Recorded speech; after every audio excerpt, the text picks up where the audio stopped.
that we start at 12. Usually the noon briefing starts around 12:20, 12:25.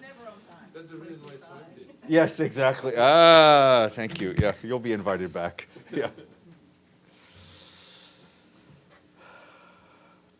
Juliette, you're taking Edie's seat. I'm taking Edie's seat. It's not a good seat to take. Yeah, it's a dangerous thing. Yes, you can sit here. Yeah. When you're in New York, you enter a meeting room, always ask which seats were. Yeah, you're fine. All right, good afternoon. We're delighted to be joined here by Philippe Lazzarini, who you well know and is the Commissioner General of UNRWA. And he's to give you an update on the situation in the region and on UNRWA. Philippe, welcome, and you have the floor. That's without transition. Thank you, Stefan. Good morning, colleagues. I just want to brief you a little bit about why I was here in New York. In fact, two main events. One was the Security Council last week, dedicated on UNRWA before the Middle East discussion and before the vote. And then also the Catherine Colonna report, which has been presented to you yesterday, but which was also very important for the organization. And after that, maybe I would just also share one or two comments regarding the latest development in the field. The main reason I was here last week, UNRWA was brought to the agenda of the Security Council, so it was not a brief on the humanitarian situation, but basically it was to bring the whereabout and the attack on the agency on the agenda of the member state as a peace security agenda.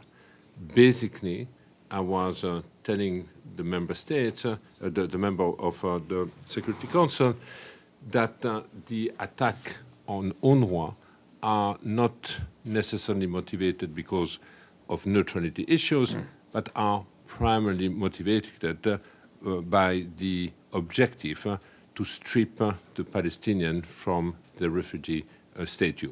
And this is the reason why there are pushes today for UNRWA not to be present anymore in Gaza, but it's not only Gaza.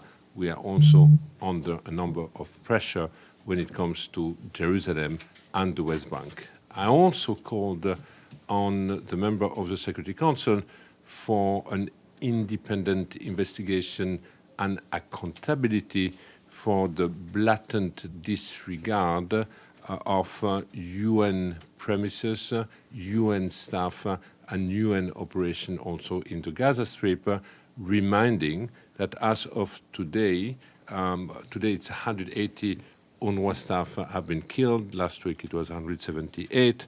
We had more than 160 premises which have been damaged or completely destroyed, with 400 people at least having been killed while they were seeking the protection of the UN flag.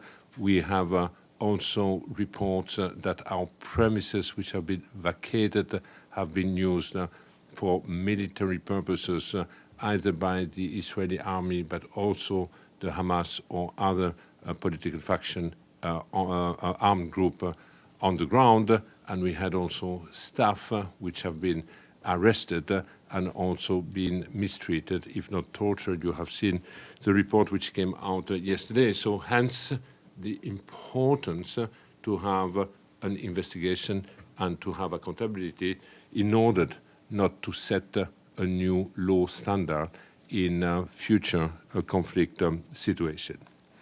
There was also the Colonna report. I am aware that you have read it, you have received it, it was commented, you heard the reaction of the Secretary General.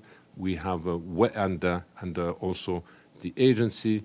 We welcome the report, we welcome the recommendation, and we are committed to implement this recommendation.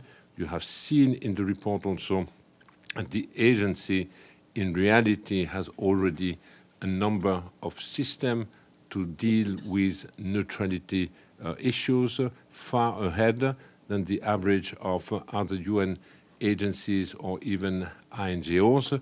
But because of the complexity of the environment we are operating in, we need to be extremely vigilant, and we can always do more. I had a meeting this morning with the member states. I have informed them that we are now preparing, updating our response plan. We will, in fact, make sure that partners are aware of the measure already being taken and being in line with the recommendation, which one are the one we can also immediately implement as a quick fix, but there are also some recommendations which will require some additional staff, especially when it comes to international staff. And I guess you have noticed the ratio of international staff compared to national staff in our organization is certainly the smallest of any possible international organization. And there is also a set of recommendations which will require the support of host countries and member states, for which the administration alone will not be able to implement without a strong, firm commitment and support of the member states. So that's a little bit where we are. You remember that the report went into different fields, starting with the communication with the donor, our governance structure, our internal oversight mechanism, our neutrality policies, the neutrality of our installation, but we have also issues related to the union and also the education. On the education, it was primarily a summing up of existing studies, which have been quite extensive over the last few years. Let me just highlight one or two developments also in the field. I was in contact with my colleagues because before addressing, it's always good to know what's the latest. They do confirm some improvement, and it's always good to be able from time to time to inform about the improvement. The number of trucks going into the Gaza is averaging for the months of April 200, and we had a peak yesterday of 360. So this is a positive trend to compare to the previous months. Colleagues from WFP succeeded to cross Eretz at 3 occasions, and my colleagues are also reporting that the convoys which went to the north have not been assaulted as they used to be in the past by desperate people who were struggling to get their share of the assistance. So these are positive development, but there is also fear now that we are getting towards a warmer season about a new possible health outbreak, especially in the south, where the garbage collection has become a priority for our colleagues to prevent a disease outbreak. But I have also been reminded about the deep anxiety prevailing in the south about the possible looming upcoming military offensive, which seems to be back on the table. I think I will stop here, maybe just also to remind that, and I was talking about the Catherine Colonna's report, that the report has nothing to do with the OIOS report. The OIOS report continue its due course, looking into the individual behavior of staff who allegedly could have participated to the October 7 massacre. This was not part of the remit of Catherine Colonna report. This is OIOS, and I'm sure that you will be informed in due time by OIOS or by Stefan once we have the information. So, Stefan, thank you. I will stop here and to give time for questions. Perfect. Thank you. Edie? Thank you very much, Mr. Lazzarini. On behalf of the United Nations Correspondents Association for doing this briefing, my name is Edith Lederer from the Associated Press, and welcome back. I wonder if you could comment on Israeli allegations that the underlying premise of UNRWA is to promote a Palestinian takeover of the entire area that was once the original state of Palestine, and to get rid of the state of Israel, and what UNRWA is doing to promote a two-state solution, particularly in education, which is supported by the Secretary General and probably almost every country in the world. Thank you. Thank you for reminding this. First, UNRWA does not have an underlying agenda. We keep hearing also that UNRWA is perpetuating the refugee status, which is nonsense. Basically, it's as if you would say that an humanitarian response in a conflict zone is perpetuating the conflict. The reality is that it is perpetuated because of the absence of a political solution.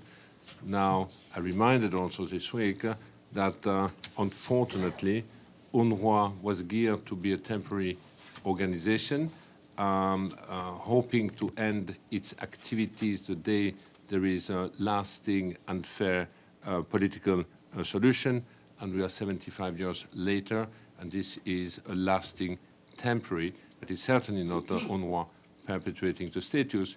It has been our collective inability to promote a solution.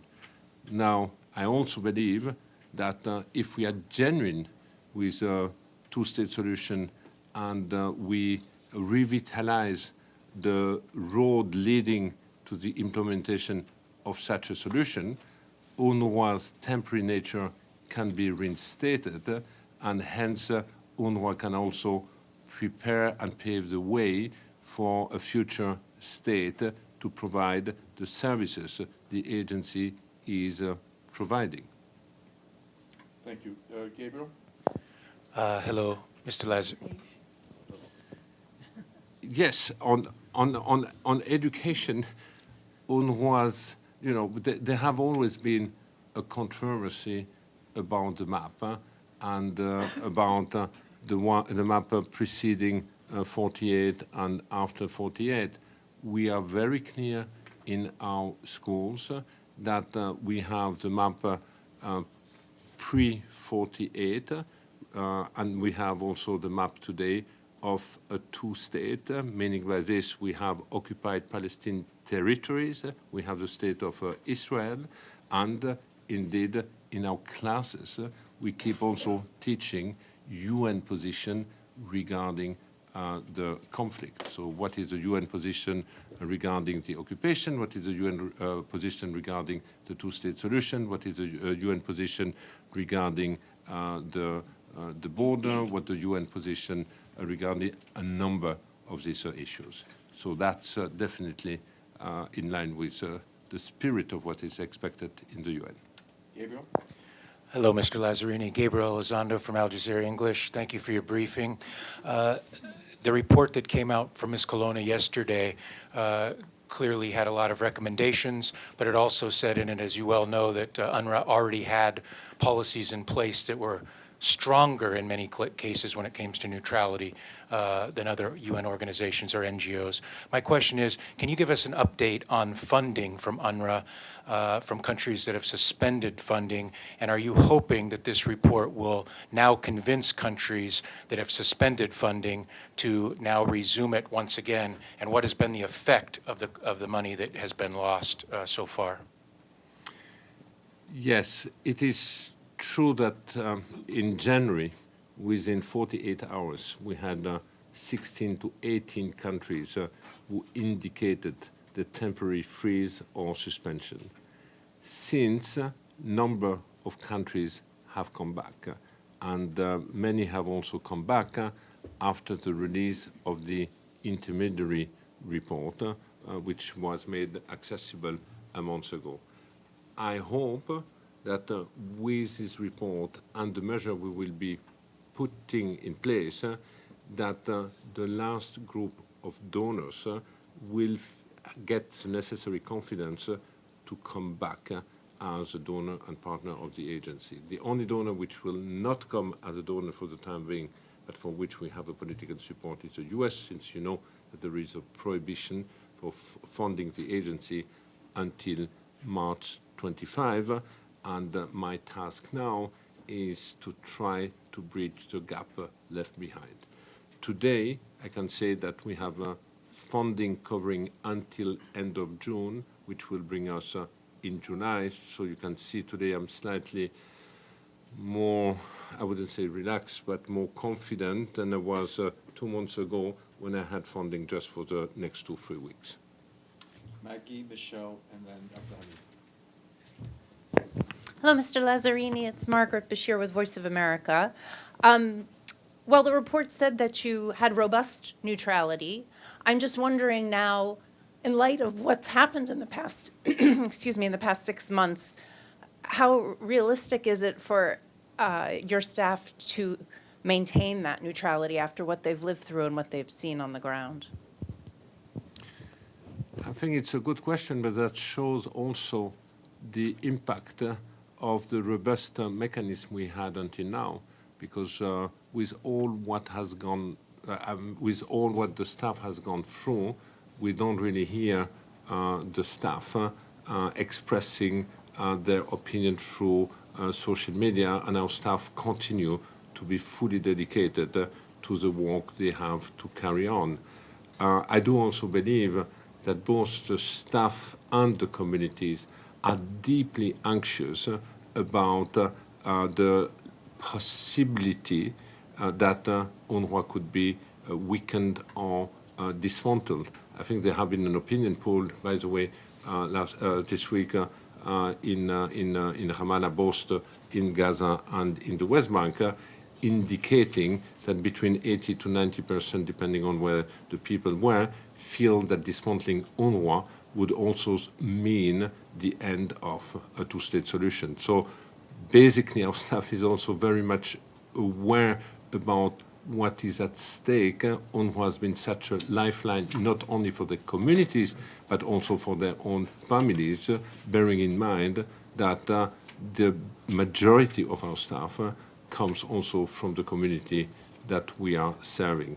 But I think it is also true that the report highlighted robust system ahead of any other UN agency, but so it is. We are used, UNRWA keep being the agency the most under scrutiny from our partners and our donors. But this is also related to the context in which we are operating. Michelle, Abdelhamid, then Talal, then Joe. Thanks, Mr. Lazzarini. Michelle Nichols from Reuters. You spoke about an increase in trucks for April. Is it enough to avert famine in Gaza? And today there's been some more evacuation orders in the north and intensified strikes by Israel. Has there been any communication to the UN on what might be happening in the north today?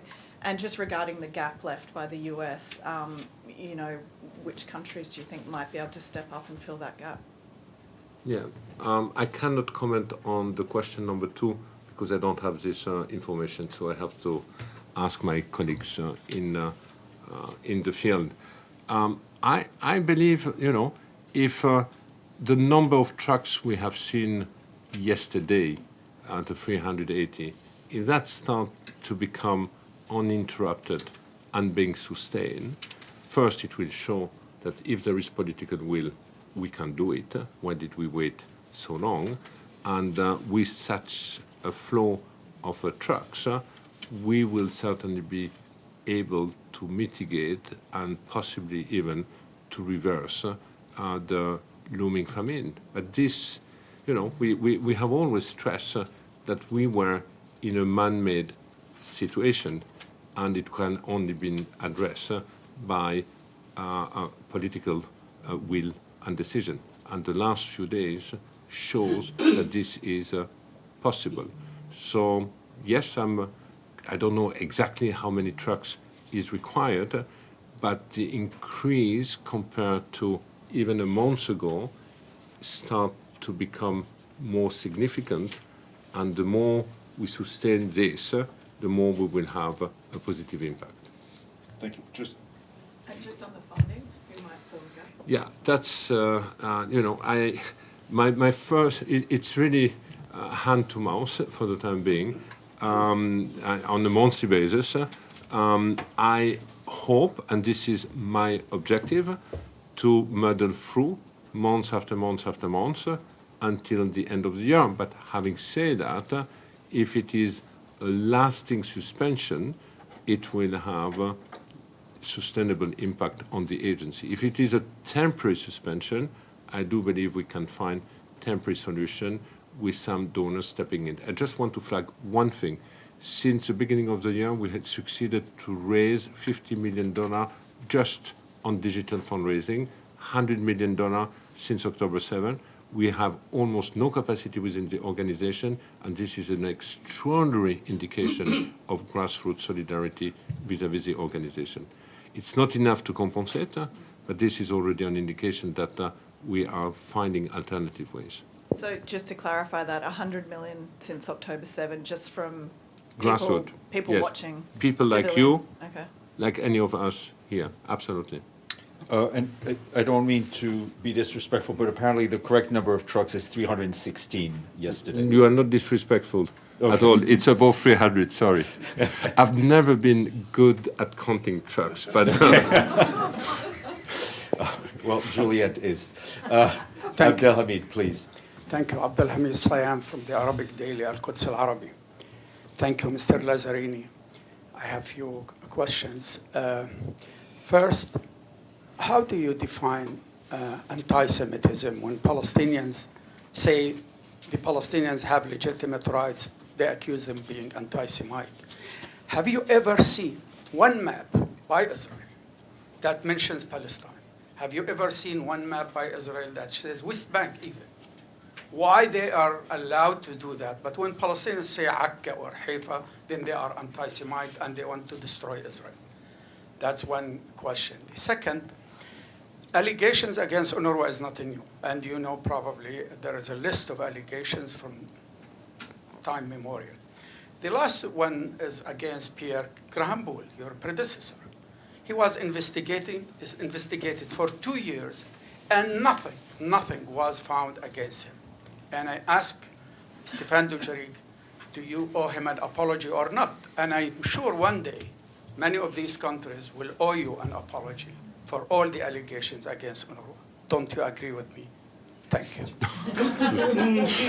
I take note of your statement. On the first question, I have always said that there is no space for anti-Semitism in our school. There is no space in any of the UN school, and I have never said that there is any of it. So when it comes to definition after that, who define what and how, I think you should ask the question to those coming with this definition. On the second question, I take it more as a statement for the time being. What I can say is that the agency has never, ever been as much under attack. There is absolutely nothing comparable with past, I would say, attack on the agency. The agency has never been in a situation where at the same time 18 countries are reviewing, freezing their contribution to the agency, and the agency has never been target of open campaign for the total dismantlement of its activities in Gaza and possibly beyond also. So I think the one we have gone through is quite unique in its, I would say, ferocity, but also in its scope. Thank you. Joe Talal, and then Deji, and then Ephraim. Go. Joseph Klein, Canada Free Press. First question regards Hamas. I noted in the report there were several mentions of Hamas, but no mention of any interviews as part of the independent investigation with Hamas personnel, I'll put it that way. Related to that, have there been any interactions at all between you or your senior officers of UNRWA with Hamas officials, particularly since October 7th, in terms of deconfliction or any other related issues? And would UNRWA be open to the idea of an external audit by one or more donor countries? I know there's mention of external audit by OIOS, but that's a UN agency. Would you be open to an external audit by outside donor countries? Thank you. Thank you. The first question is the question you should have asked yesterday. I'm not in charge of the review per se. The only thing I can tell you is that we welcome the report and we welcome the recommendation, and my commitment is that we will be implementing the recommendation. There have been, at the beginning of the war, more deconfliction than today, because at the beginning of the war we still could have deconfliction with all the possible armed forces to make sure that we are not a target whenever we move or provide assistance.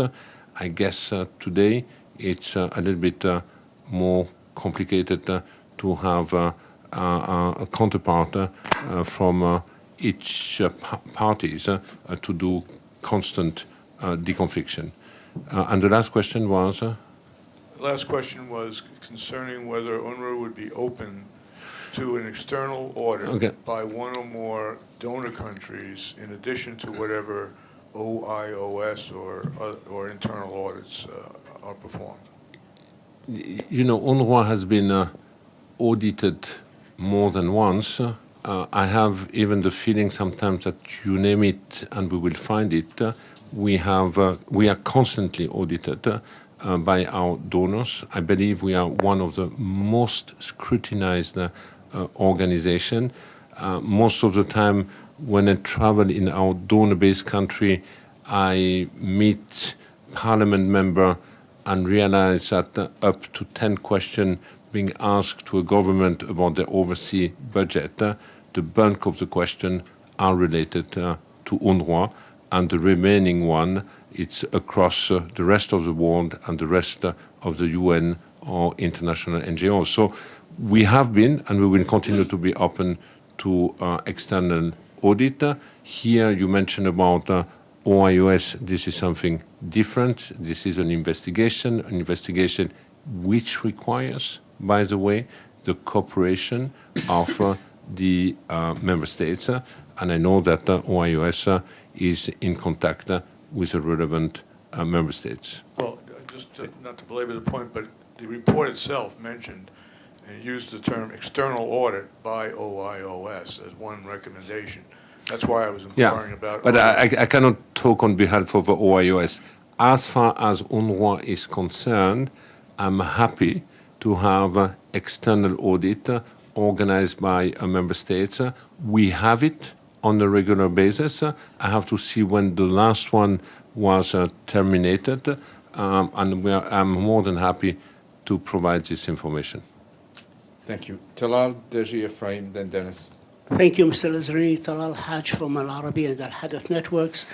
The review report yesterday mentioned about 50 recommendations, among them 8 concerning the UNRWA securing the neutrality of your establishment, your people, etc. I would like to raise the question of the establishment.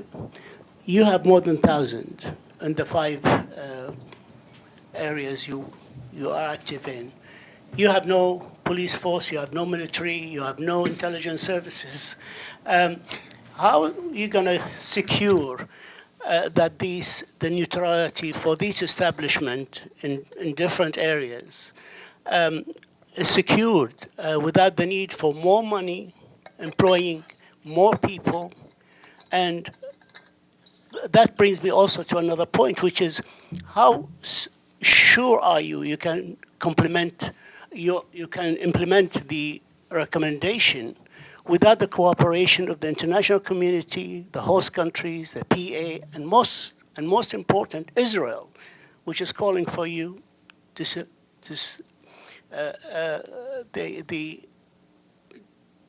end of UNRWA. Thank you. This is the reason why we are regrouping now the recommendation, and as you rightly said, some of this recommendation will either require additional resource or will require the full, I would say, cooperation, support, commitment by host countries or Israel or the member states. And this is a discussion that we will have with the relevant parties. And that will certainly include also the question of the facilities. There are some recommendations the agency alone will not be able to fully implement, but we are committed to implement it, but with the support. The recommendations of this report are not only for UNRWA, they are also for member states, they are also for host country, they are also for other stakeholders. How confident you're going to get the cooperation from Israel? I have difficulties to answer this question, but I really hope that the recommendation will be heard, and if there is a collective will, we should make it happen. Thank you. Does not answer the confidence, but... Deji, Ephraim, Dennis, and then Stefan. Hi, Mr. Lazzarini, Shudaji with China Central Television here. Hopefully you will have no difficulty to answer my questions. You just mentioned UNRWA has never been ever under such attack. Last week you were here, you were in the Security Council, you were sitting side by side with the Israeli ambassador. You were literally facing the accusation. Back at that time, what do you feel when he accused UNRWA of many things? And have you had a communication with him? And second, a follow-up. Since we have so many recommendations, 50 recommendations, and you said UNRWA cannot implement them all by itself, do you have a time frame of all those recommendations? When are you going to implement maybe some of them? It's a phased implementation. Can you explain a little bit? Yes. Today, I start with the second question, obviously. Today we will be informing the member states on how we intend to proceed with the 8 set of recommendations.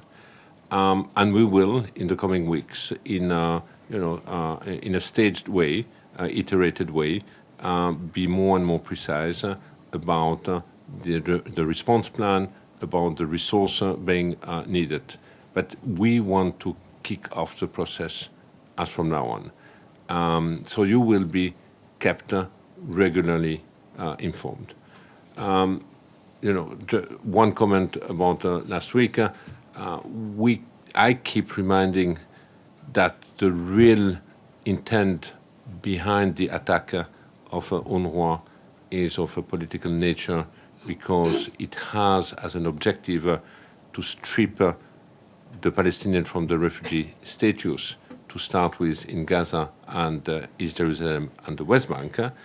And basically, this is exactly what we heard at the Council from the Israeli ambassador, that indeed this is a stated objective today. And this is also the reason why I want this discussion needs to take place now among the member states, so that we are all collectively aware of what is really at stake if we let UNRWA be dismantled in Gaza. Thank you. Ephraim, Dennis, and Stefano. Thank you so much. Mr. Lazzarini, how would you describe now your relationship with the Israeli authorities? How is it going, this relationship with them, first? And second, to the 85% that you mentioned that are afraid that maybe these ferocious attacks are going to end up with UNRWA being dismantled. What do you tell them as the leader of this organization? Thanks. Well, what I tell them basically is what we are undertaking right now. We are aware of what is at risk, so we will leave no stone unturned, and we will bring the conversation where it needs to be to avoid such a situation to unfold. And this is the logic of the démarche with the General Assembly a few months ago, with the Security Council this week, and now we are looking at where is the next best avenue to shield the organization from this kind of attack, basically.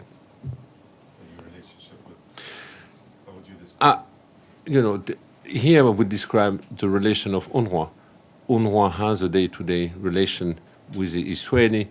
We are in charge of the entire logistic in Kerem Shalom and Rafah, for example. This requires day-to-day relation with a COGAT counterpart.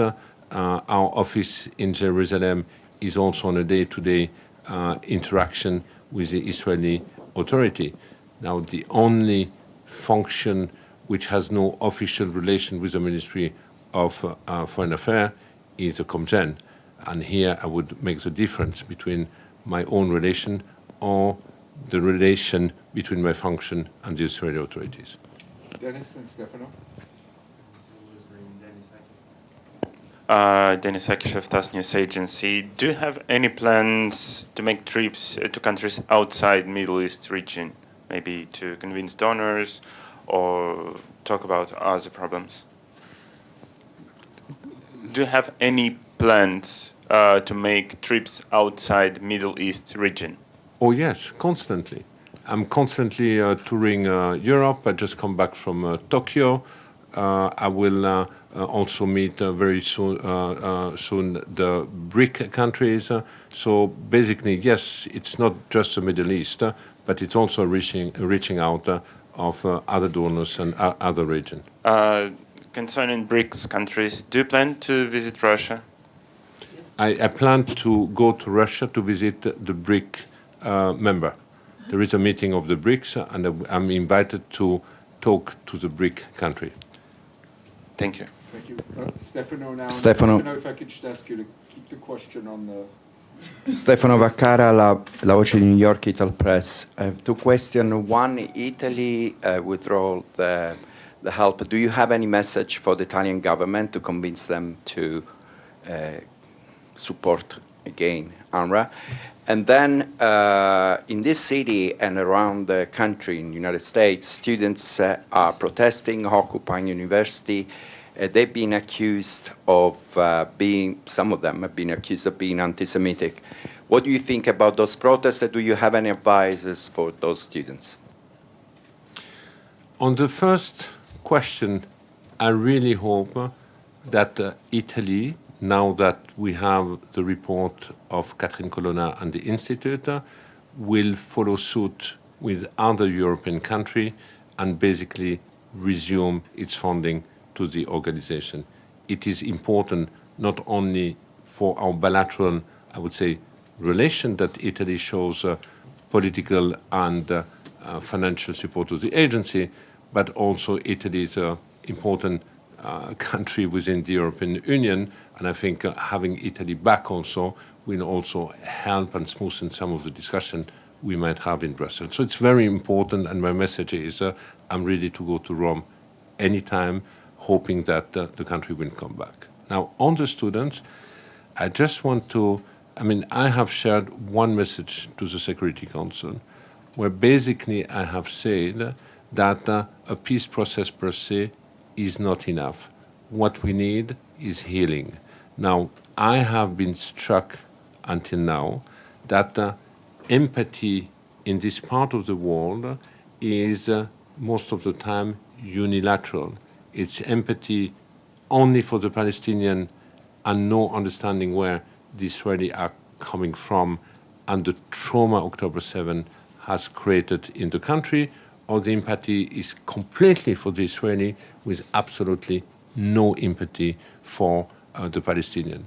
And I believe that this inability to express mutual empathy is at the source of the dehumanization of the conflict that we are witnessing. And I think a message which would also go for the student is learn to express compassion and empathy for the people in the region, because ultimately we expect that Israeli and Palestinian will live and deserve to live in peace and security. Thank you. Alan, that'll be the last question. Sorry, because he has to go 2 minutes ago. Thanks so much, Mr. Lazzarini. Alan Bulgati from RIA Novosti News Agency. Could you please describe the destiny of those suspended 12 or how many people from UNRWA? What will they do? And are you ready, shortly speaking, are you ready to re-employ them if it comes out that they didn't commit anything? Because as of now, you didn't get any proofs in writing. Thank you.